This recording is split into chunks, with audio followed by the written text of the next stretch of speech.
Many secondary school students dream of becoming programmers, engineers, sysadmin, or IT professionals. Well, most of them aren't interested in learning about how computers actually work. A decent number of them are. But after they learn C, they often hit a wall. They ask, should I read the Linux kernel source code? It's not a bad idea, but it's often too challenging. The real difficulty of the Linux kernel isn't the C code itself. It's the required understanding of how computers function. If you have no knowledge of computer architecture, you will struggle to understand Linux.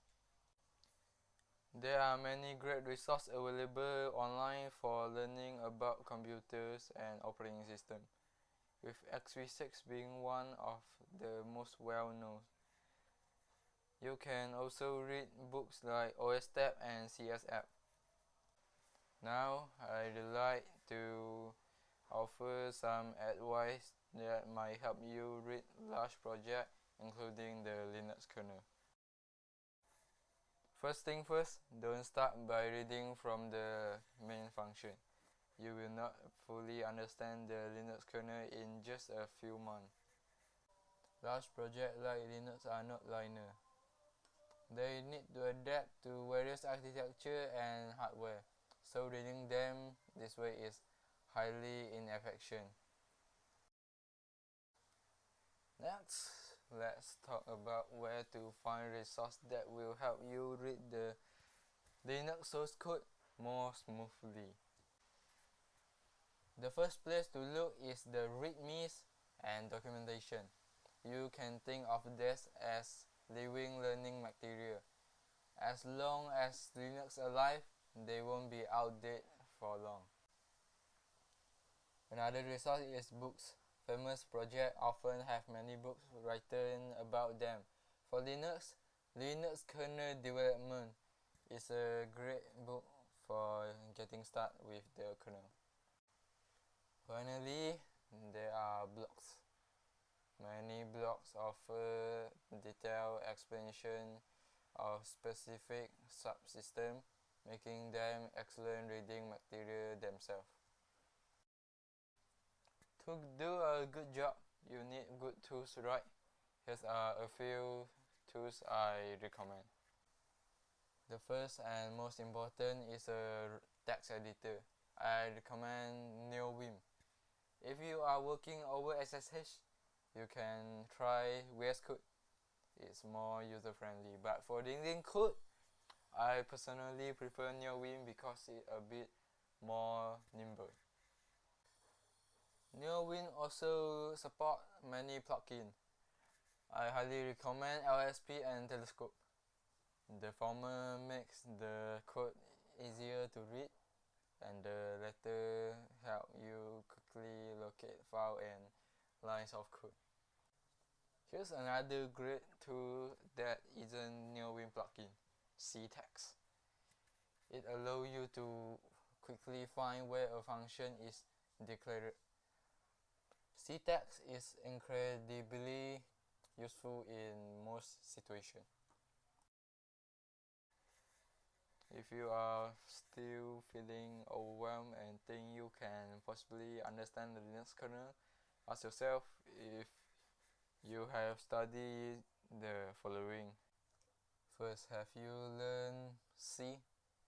Or have you only worked with Python or Java or other programming language?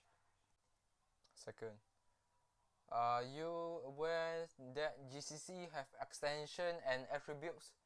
Are you familiar with them? Third, do you have a basic understanding of how operating system work? At the very least, do you know how the subsystem you want to learn about functions? 4. Do you know how computer works? Do you know how hardware and software interact?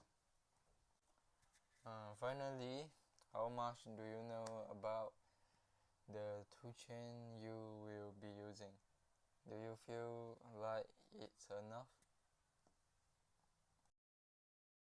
Okay, so you might be feeling a little bit lost, but if you don't have a solid grasp of some of these points, you should probably go and learn the relevant knowledge.